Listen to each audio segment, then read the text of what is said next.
Hari ini Belkis akan menceritakan suatu kisah tentang seekor naga.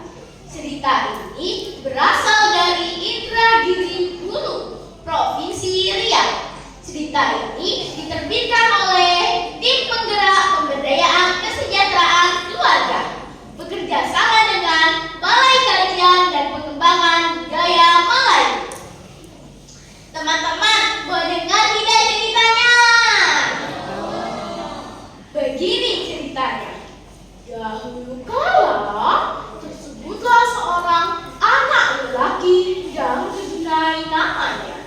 Dia selalu mengikuti kemauannya sendiri dan tidak mau mendengarkan perkataan orang lain. Suatu hari, orang-orang pergi menanam ikan di sungai. Dan Kedunai pun terlihat ikut menangguk. Yang anehnya, saat orang-orang mendapatkan ikan, dan Kedunai tak mendapatkan ikan seekor pun. Teman-teman, tahu tidak dan Kedunai mendapatkan apa? Dan Kedunai melihat sesuatu yang bersinar lalu mengambilnya. Wah, telur yang sangat besar. Hai Kedunai, telur apa yang kau dapatkan tulang Kedunai? Lalu dan Kedunai berbohong. Saya dapat telur badak, Pak.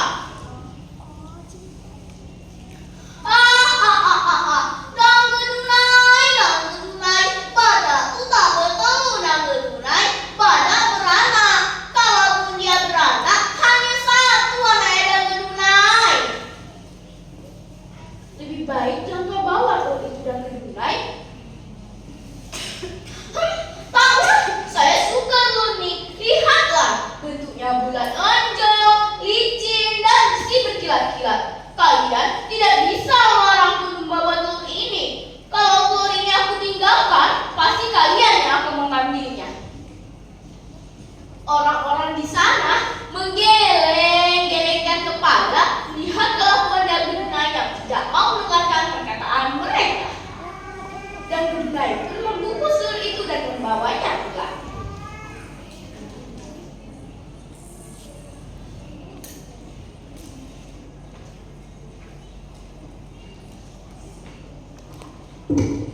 Setiba di rumah, dan Kedunai disambut oleh emaknya.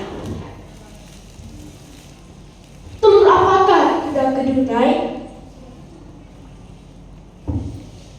Telur badak, Mak. Badak tidak bertelur, anakku. Badak beranak.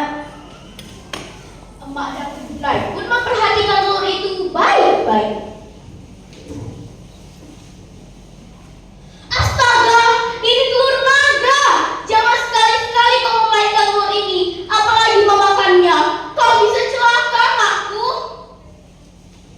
Mana mungkin naga datang ke sungai itu, Mak? Ini bukan telur naga.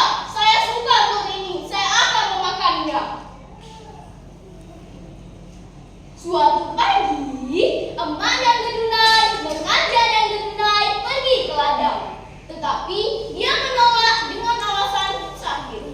Sebenarnya, dan Kedunai mencari kesempatan agar bisa mengeluarkan telur simpanannya tanpa diketahui emaknya.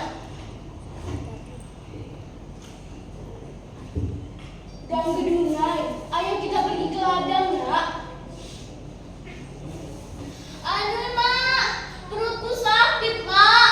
Mak saja lama yang pergi, Mak. Aduh.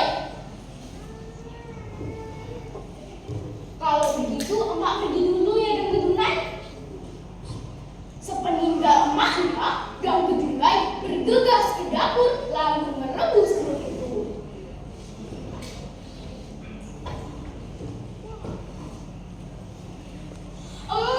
Enak sekali rasanya. Telur apapun itu rasanya benar-benar enak. Kenyang sekali.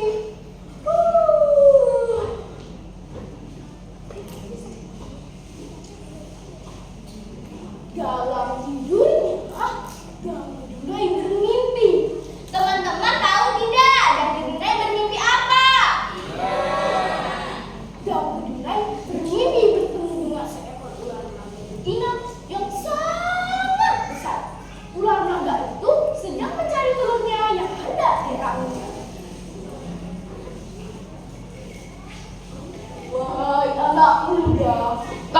telah memakan telurku.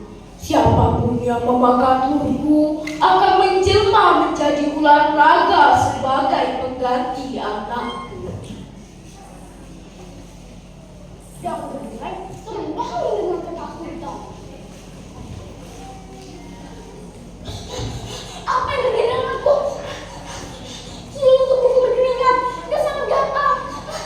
Tenggorokanku juga sangat panas. Air! Air! Tak lama kemudian, emak dan Gedunai pulang dari ladang. Dia melihat anaknya bisa ke sana kemari. Air, Mak! Tolong! Air! Lalu diberikannya segelas air.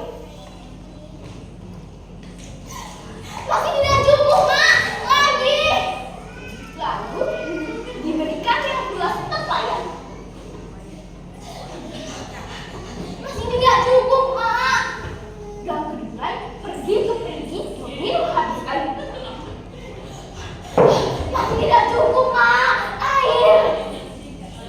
Emaknya kehabisan akal pun akhirnya membawa dan Gedunai pergi ke danau. Kering pula air danau itu dihirup dan Gedunai. Akhirnya emaknya pun membawa dan Gedunai pergi ke sungai. Mak, saya akan pergi jauh mengiringi sungai ini terus kau lepas. Saya akan berubah menjadi naga, Mak. Dan Gedunai namanya. Sekarang tempat tinggalku di laut. Kalau Mak rindu padaku, pandanglah laut lepas. Gelombang yang datang adalah jejak langkahku. Kalau air laut tenang, berarti saya sedang tertidur. Tetapi jika air laut bergelombang besar, berarti saya sedang mencari makan. Mak! Bukankah Mak telah melarangku, Nak? Kau melanggar teganganku. Dan inilah yang kau dapatkan. Dan Gedunai! Dan Gedunai anakku! Mohon ampunlah kepada Tuhan karena telah membantah kata-kata Makku ini, Nak. Walaupun kau telah berubah menjadi naga, emakmu tetap menyayangimu, Nak. Dan Gedunai! Begitulah sejak saat itu, para nelayan tidak berani turun laut jika air laut bergelombang besar. Karena itu tandanya dan Gedunai sedang mencari makan. Tetapi jika air laut tenang, barulah para nelayan dapat turun laut dengan aman dan menangkap sisa-sisa ikan yang tidak termakan oleh dan Gedunai. Tamat! Pesan moral dari cerita ini adalah jangan pernah membantah kata-kata orang tuamu dan hormatilah mereka. Karena tadi di awal Gagis sudah membuka dengan pantun, maka di akhir juga Gagis akan mengakhiri dengan pantun. Buah nanas, buah ceri, dicampur gula enak sekali. Cukup sekian pertemuan kali ini. Semoga bisa bertemu